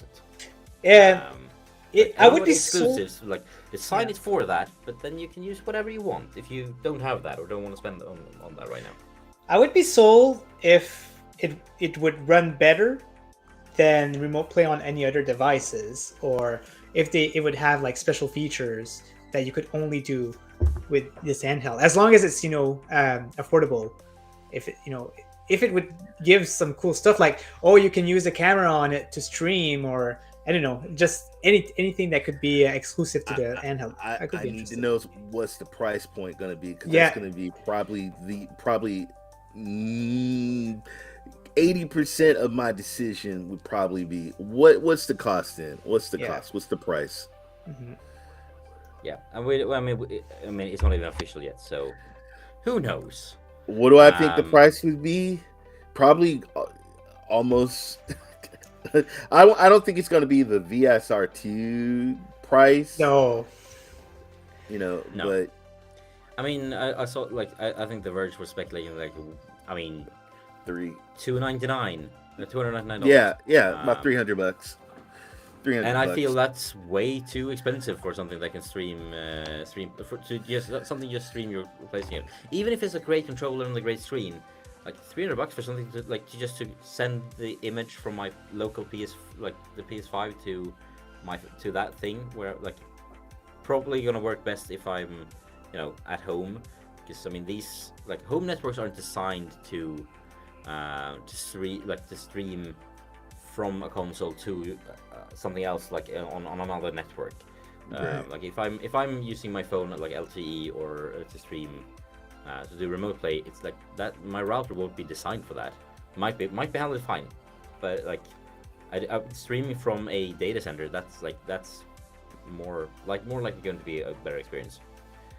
Obviously, if you're on the same network, it's amazing, but yeah, the remote play type of devices is getting a little bit oversaturated. I wonder if we're still going to get some more companies releasing some of these, or if we're taking a break, because there's going to be more, definitely. More. I mean, there are rumors more. Valve has said that the next Steam Deck is a couple of years out still, but I mean they are developing the next one already. Yeah, that's okay. These kind of device, it makes sense because you can actually play the games. It's powerful and it's good for people who doesn't who wants to play their games on the go. Yeah. I'm thinking more like the ones that are dedicated for remote play, like the Logitech, and I think that there's 2 or 3 more right now. They all released all close to each other. So yeah, it's gonna be tough. Like if they all do that, it's just gonna be they're not gonna make as much money as they plan to, because there are just too many options. Yeah, and I mean, good shout. it all comes down to the same issue for me though with handhelds. Now that phones are as powerful as they are, or I mean, if I could honestly, the Razer Edge, which is basically a small tablet, it's the perfect form factor to me. Like, because I love using my keychain on my phone, but I would like a slightly bigger screen. But I don't want a phone that's like 7-inch. No, well, that's why I have this. Yeah, I picked this phone because that's exactly why, for gaming, because you can open it, you can play with the big screen, and it's perfect. It's what I needed. It's a luxury for sure. Like, it's not cheap, but for me as a gamer, it's just so useful. I used to have before it broke, or the battery started swelling, to a point where it the whole back cover just popped off. It was like, oh shit, I should have thrown this away years ago. The Nvidia Shield K1 tablet, 8-inch, amazing tablet. I mean, that's the sort of thing, like that thing with like an 8-inch, small form factor, but still a really good tablet, almost like a Switch with a keyshade style controller to it, so that I can use as a tablet or as a remote, stream games from any service. If Sony gets around to releasing an Android client for streaming PlayStation games, Game Pass, GeForce Now, Boosteroid, Shadow, all of it on one single 8-inch display, whenever I want to. And when I don't want to do that, I can just play emulators on it with right. That's what I want. I want a high-end $400-500 8-inch display that works with a keychain. That'd be great. Make that. Seriously, I could see that. I could see somebody doing something like that. So far, no one is. But somebody will. I don't want a 10-inch tablet. Somebody will. I don't want a 10-inch tablet. I don't want a 7-inch phone. I want an 8-inch tablet that's really good. An 8-inch tablet exists, but they're all cheap and super bad. Yeah. And yeah. you know what? I want NVIDIA to do it because NVIDIA supports their stuff for so long. They're so good. The They're so K1 good. tablet was amazing. Right. Yeah, I agree. The only reason we didn't get a new one was because they made a deal with Nintendo. Right. And they do support that still. So. Yeah. I mean, it's like Nintendo basically said like, you've made a pretty great chip there in the one that's running the Shield TV.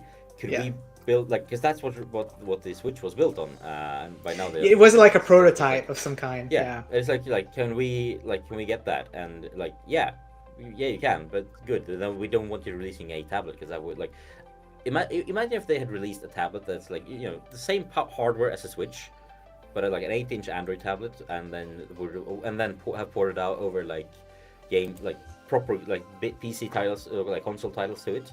That we ported this game. It's like now run like FIFA now runs natively on Android as on the Shield new Shield tablet, but also on the Switch.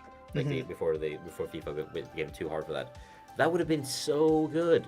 But legal reasons stopped that from happening, and now that deal is over, I want a bloody new NVIDIA tablet. Well, if we would go in the past and I'd be like the decision maker, I would still go for the Switch because the Switch is just amazing. I mean, it's such like Nintendo did the right thing. Yeah. And NVIDIA did the right thing to jump on that. I don't know, but like from a personal standpoint, like I've been on the lookout for years for a good replacement for that tablet. There is none. Like, really? Wow. No, there's no tablet like that is like high-end tablet that can run all can run things like Genshin Impact on good graphics on your phone locally. That has like good network conditions, like a good screen. Like it's like tablets in the 8-inch range are always the mid to low end ones. Yeah. And I don't want that. I want a high-end 8-inch tablet, and like I'm really sad that the Edge isn't being sold over here, and that the Razer Edge is also like all comes with the Kishi, because I already have the Kishi. I don't want another one. Yeah. So like I have a game. I got a GameSir, and I smacked my Samsung in there. It's a 120 hertz phone that I have, and it looks amazing. XCloud actually plays better on my phone than on my PC. Yes. And it does. and it's just weird, Same for me. But yeah. XCloud on the PC is a bit it works, but it's not that great. XCloud on my phone is amazing. Yeah, I agree. And both with the Kishi on it and without it, just using touch controls, it's an amazing experience. So like, I love using honestly half of the cloud gaming I do is on my phone. Like with Stadia, I was mostly using cloud gaming on my TV. I mean, different now. It's usually on the on the PC, but like I mean, I'm almost daily playing little matches of Fall Guys using Booster on my phone with. Same, yeah, love like, that. I've played Fall Guys on the TV 5 times in my life. Oh my gosh! I played on the PC once or twice a month. No, I played on my phone all the time. I played on my PC a lot because I'm on my PC a lot. Because my kid is on the console, but when I'm in the dentist, like when I take my son to the dentist, I'm at the airport or I'm at a meeting or something, I got my phone and it's just thank you, love it. Yeah, with 5G also, right? It's incredible. Yeah. Yes. And I mean, when I see something like this, like the tech geek in me is like, I want it. I need it in my life. Ooh, the RGB lights sold me. I love RGB. I mean, it looks so dope. At the same time, I know I would use it like once or twice a month, maybe. Like I don't need it because my phone and the Kishi delivers the same experience that like an equal experience. I don't need a Windows 11 handheld device. I can just use cloud gaming. I'm perfect. Like yes, I don't get all the games, but I have plenty enough. So like that's like my issue with the specific handhelds, unless they have a gimmick, like some sort of like thing that makes it unique, that makes like I mean when the Vita came out, like or maybe the PSP, like the whole thing with like a handheld with a touch screen and like high-end performance, and then made exclusive games using those features, like that was cool. But I don't see any of these new handhelds really doing anything like that. The thing with me is that right now on Steam, I have 158 games that I want to play, but that are not in the cloud. So for me, that would be useful to play these games that I just can't find. It's like the alternative for when the games that I want to play are not there. Yeah, but I mean, you could use it on the cloud with something like Shadow. Well, yeah, Shadow would definitely work. It's a I'm gonna say it's pricey, but at the same time, this is also pricey. So I mean, Shadow worked on my phone. I was on vacation, and it played. It was awesome. Yeah, like I said earlier, I've been playing Metroplex Zero, which is like a card battler, like where you drag the card state over, like it's designed for mouse. Works perfectly with it works great with touch, on a 6-inch like Pixel 6. So would it work better on like an 8-inch or 9-inch tablet? Yes, of course it would, because it's designed for it's a slightly bit hard to read sometimes, and like the UI isn't designed for using it with touch at all, but it works pretty great. And but Bjorn, did you see the price on this though? Is there a price yet? Okay, so I've been reading. There's a smaller version. You're looking at about $500-600 range, I think. But with a terabyte, you're looking at about $1,000. Oh my gosh, that's way too much. Yeah, and I mean it's an enthusiast product. Exactly. This is a product designed for the Linus Tech Tips people in the world. Yes. People with a lot of expendable cash, really loves like high-end PC gaming and want to bring it on the go. Like this is for Linus. And like $500 for the small version, like it's for the poor people like us, right? It's like no, but seriously, like I don't see how, like, this is an enthusiast product for small markets. Honestly, the Steam Deck selling surprisingly well, considering that I would say it's also that. Whereas like cloud gaming on a phone with a clip-on controller, like we all need phones these days anyway. So like you just pick up any old phone, and it's likely going to be an as good, if not better, experience than a lot of these handhelds. I could see like someone buy like a $200 to $300 cloud gaming handheld if they don't want to use the battery of their phone, right? Like just because they want to or just but at that price, pick up a $200 phone. Like there are $200 Android phones that are really decent. Yeah, my son has one of those. Like I think it costs like 180, equivalent of like 150, $180, like the Motorola phone. Like it's advertised as being, you know, a great phone for kids, and I mean it's like it can run most Android games at, like, you know, decently well. It's cheap, and I mean cloud gaming on it works perfectly. Like so, I mean I mean you could get away cheaper, like a cheap phone, a cheap secondary phone, and a clip-on controller. You're like the alternative guru, you know, like you find like all these crazy ways to like make things work. You know, you got this super cheap laptop and you're streaming with it, you know, you have no problem. Not everybody's got $1,000. No, I don't. You know, this thing, 2013 like touch laptop, like when this was released, it was like low end already. But it could do this. It could detach as a tablet. Oh. Unfortunately, the battery in this is either, I don't know if it's the fact that the battery is just dead after all these years, or it's the fact that this, like, I've had to reinstall it, and when I did, the BIOS doesn't really recognize battery, something like that. I'm not really sure. It'll be easy with the controllers, Rudigs. I am scared of handhelds a little. I break controllers because I game too hard. I feel like I would break a handheld controller easily. You gotta be gentle with the controllers. Gotta be gentle. But I mean, with this one, this is like the keyboard connects with Bluetooth. Nice. It's like I found it in a drawer. I forgot we even had it. I'm surprised it even works. It works. It works as long as it's plugged in. I've run Hogwarts Legacy using cloud gaming on this one without trouble. It runs smooth, super smooth. Like, you live like in technology 10 years ago, but you're still like I'm as making it work. advanced as us. You know what I mean? Like you still like manage The to. thing Like, is, like, yeah. if I had the spare cash to buy all this weird tech, like if I could, I would buy a Rokk, like a Steam Deck or Rokk. Like I would have everything because I love it. Yeah. At the same time, I'm in the position in my life where it's like, yeah, that's not what's going to happen. I have 2 young kids. My wife is like doing the final years of her master's studying. Like she's been studying for 5 years. Like we have a single income household. We've been for years now. Like I'm not gonna be able to buy. Like I can't go out and buy, most things. When I got my Stadia refund, I was like, oh, this much money? How did I manage to do that? And I was like, yeah, I mean, this is all going to pay for new brakes for the car because the brakes. I bought a brand new PC. Yeah, I was hoping to do that. I couldn't because the car decided to break down. I got a $70 Stadia check about 4 days ago. They're still sending checks. Which doesn't surprise me. Keep it coming. Exactly. Get some money.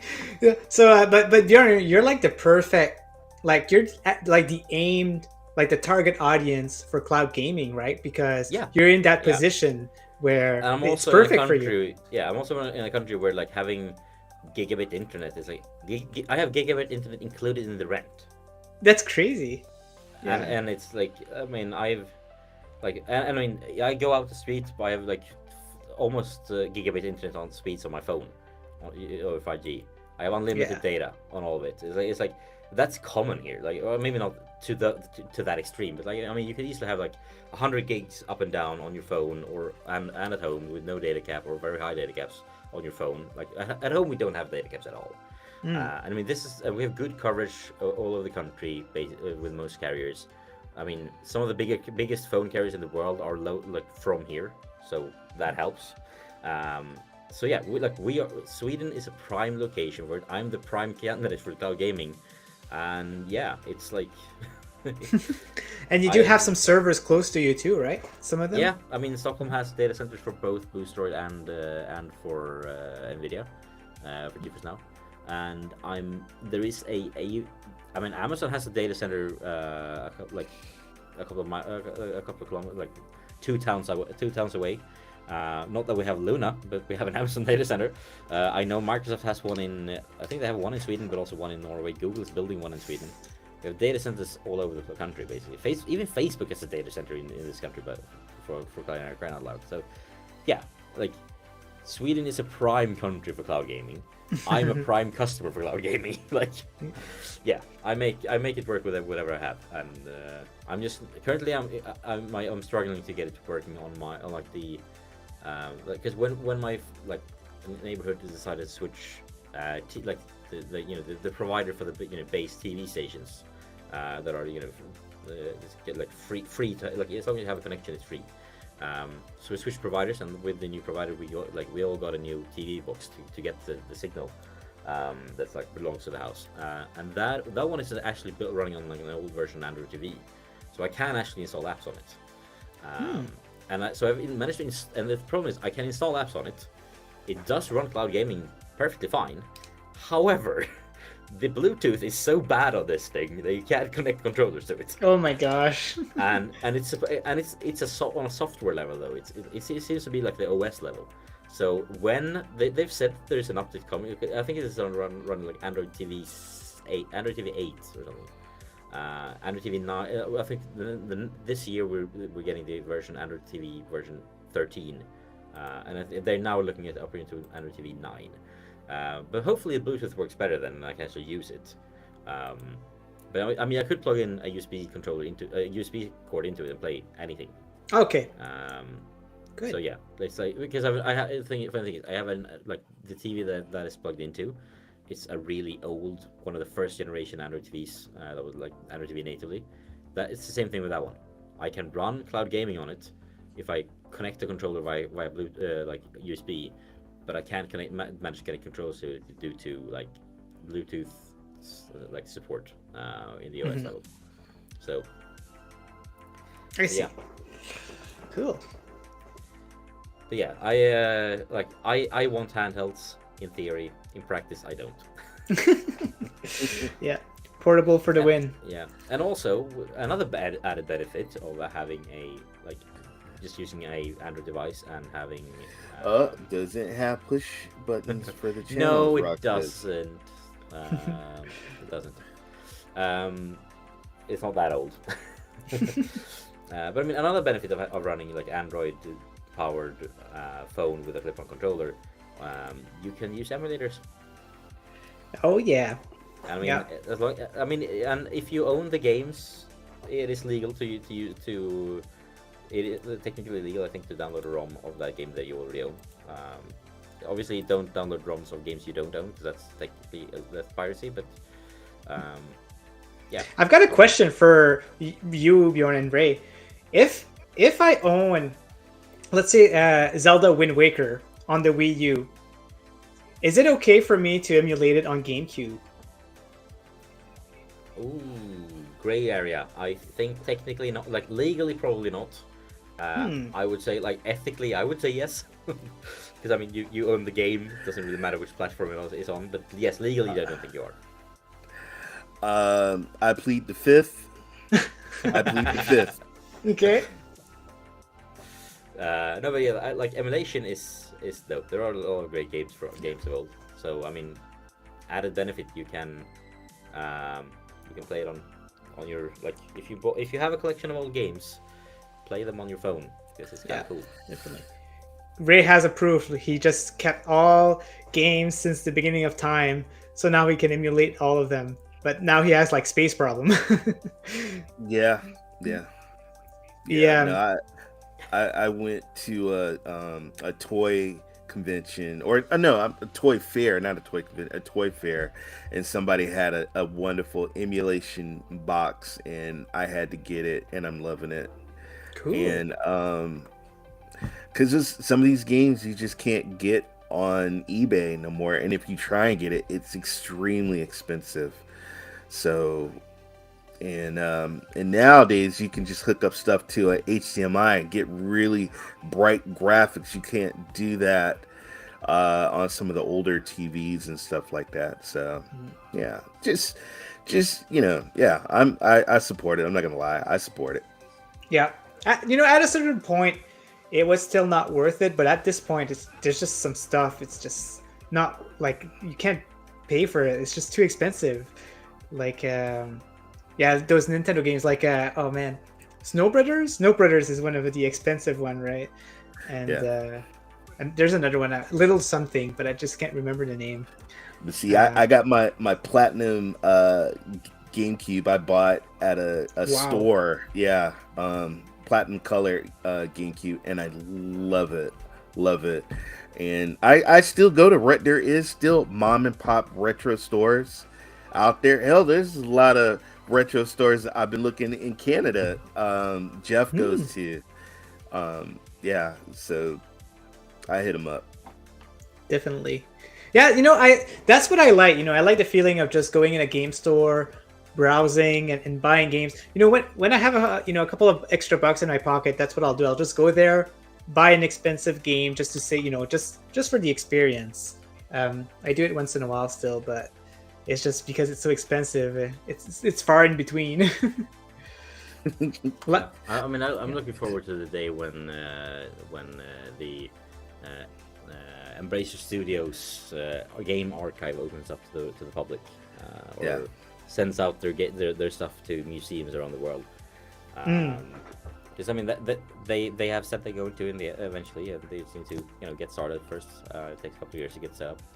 So yeah, it's gonna be dope to see exhibitions going around the world with the best RPGs of old and stuff, and people you can bring your kids to it and see here's the original Final Fantasy running on a old or the original release console that released on.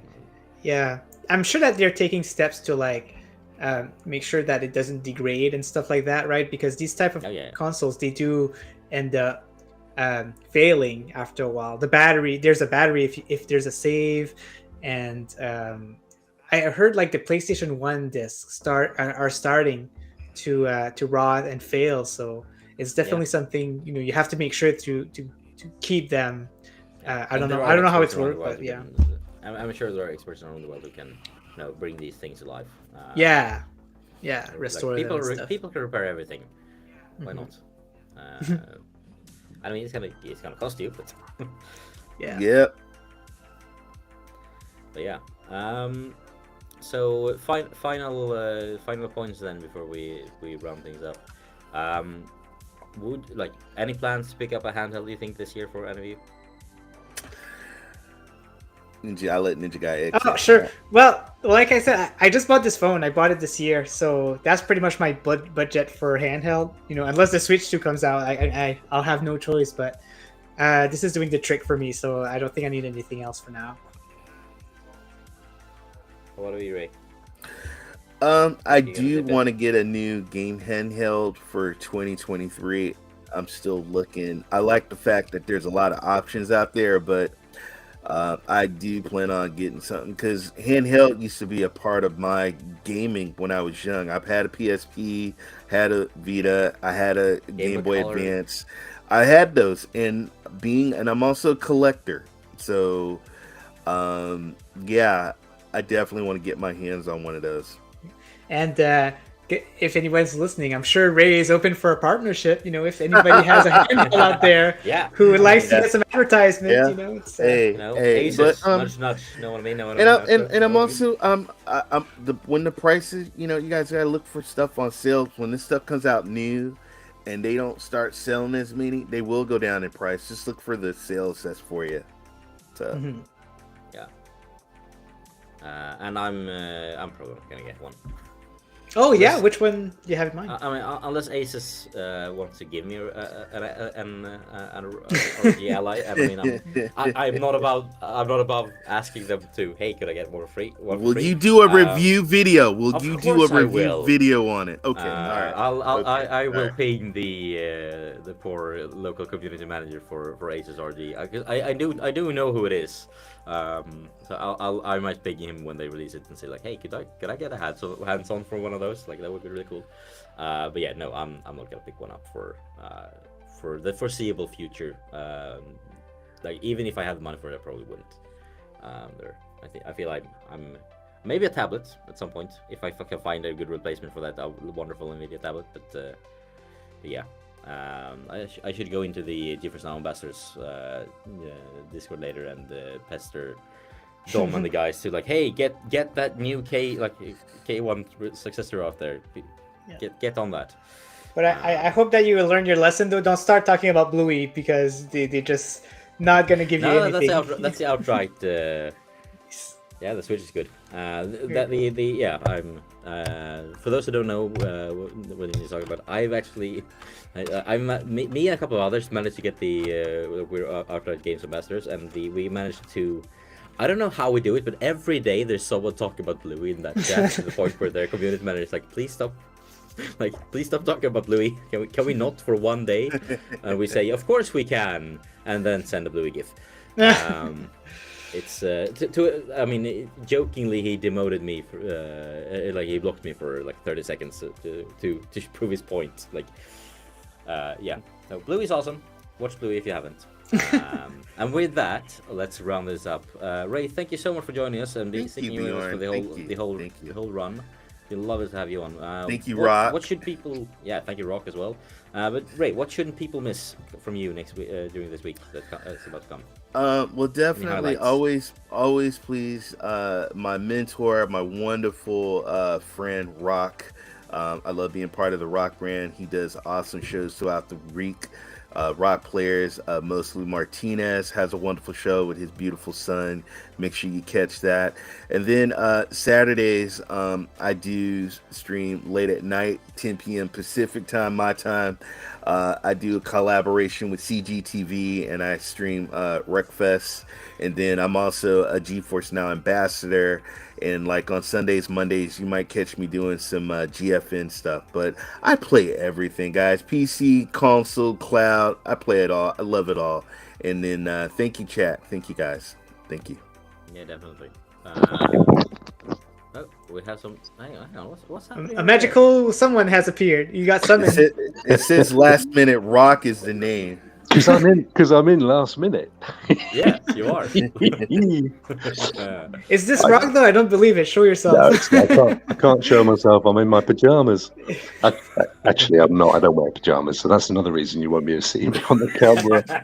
Phoenix, you can see Ray. He streams our time at about 6:30 in the morning for a couple of hours. So it's great breakfast time watching. It's sort of highlights of my morning. Yeah, I've jumped in a couple of times early morning. It's always fun when I have time. I usually have to jump out for the morning meeting, but and then when that meeting is done, then Ray's stream is gone. But yeah, I agree.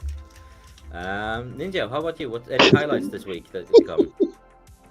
Yeah, so I'm continuing my Kingdom Hearts marathon. You'll be kicking. So, but yeah, you'll hear me say that a lot. I'm just going through that Kingdom Hearts marathon. I don't think I'm gonna have an Itai interview this week. It's been pushed to next week, and I don't think I could figure out something as well. else. So, I mean, yeah, that too. I mean, I would have done it anyway. But so yeah, just keep a lookout. If you like Kingdom Hearts, definitely check out my channel because that's mostly what I'll be doing. yeah, you'll be like just the same as Vet is a Disney Dreamlight Valley exclusive channel right now. You're pretty much a Kingdom Hearts exclusive channel at this point. Yeah. Someone rate me, please. Rokk, what any highlights you want to bring up? No, I'm not promoting myself. I was just sneaked in at the end. This is for you guys. Yeah. And yeah, what do I have going on?